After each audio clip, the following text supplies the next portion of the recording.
From the National Newsroom of the Canadian Press, I'm Karen Rebo. Thousands of people in Western Canada remain displaced from their homes this morning as wildfires threaten their communities. In British Columbia, a widening area around the northeastern community of Fort Nelson is under evacuation from the Parker Lake fire. But structure protection crews working defense in the path of that blaze enjoyed a bit of a break last night. Here's Kevin Delgarno with the BC Wildfire Service. The fire behavior has settled down and hasn't been as aggressive, and our crews are able to now get a little bit more rest time and catch up. He says while crews could get more help from today's favorable weather conditions, the larger Patry Creek wildfire raging to the north of Fort Nelson now covers 464 square kilometers. In Alberta, a 209 square kilometer blaze has chased 6,600 residents from 4 neighborhoods in southern Fort McMurray. The oil sands town has taken years to recover from a similar blaze that destroyed hundreds of homes in 2016. Regional Fire Chief Jody Butts says the fire this time isn't being fueled by spruce trees, but by ground cover. The fire in 2016, the dead and the down trees are now intertangled on the ground and just opened up the canopy and allowed for dried, cured grass to grow. And so this is surface fires, and this surface fire mixed in with some muskeg is really generating a lot of smoke. And in northwestern Manitoba, an out-of-control fire 316 square kilometers in size north of Cranberry Portage has forced 550 people from their homes.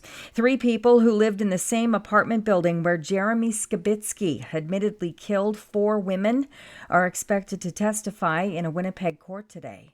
In an interrogation video played in court, Skibitsky told police he strangled or drowned the women in his home and then disposed of their bodies in garbage bins.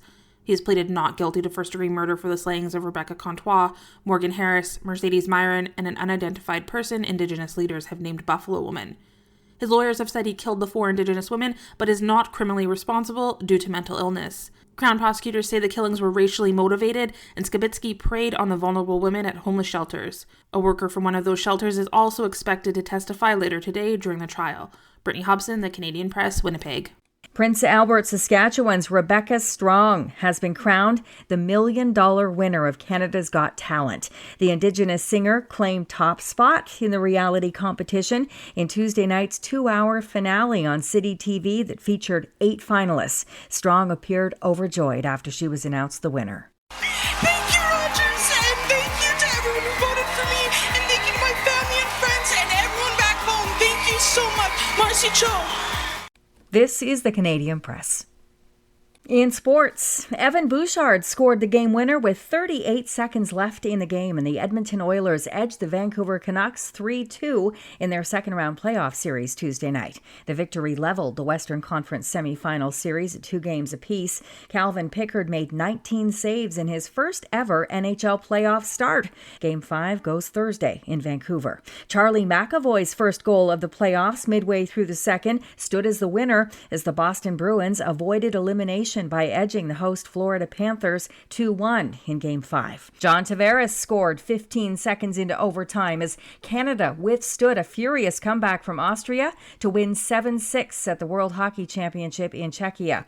Defending champion Canada remains unbeaten through 3 games. Tuesday night's ball game between the Toronto Blue Jays and the Orioles in Baltimore was postponed because of rain. It's set to be made up as part of a July 29th doubleheader. From the Canadian Press, I'm Karen Rebo. Thanks for listening. Don't forget to follow and subscribe. For more of today's top stories, visit thecanadianpressnews.ca.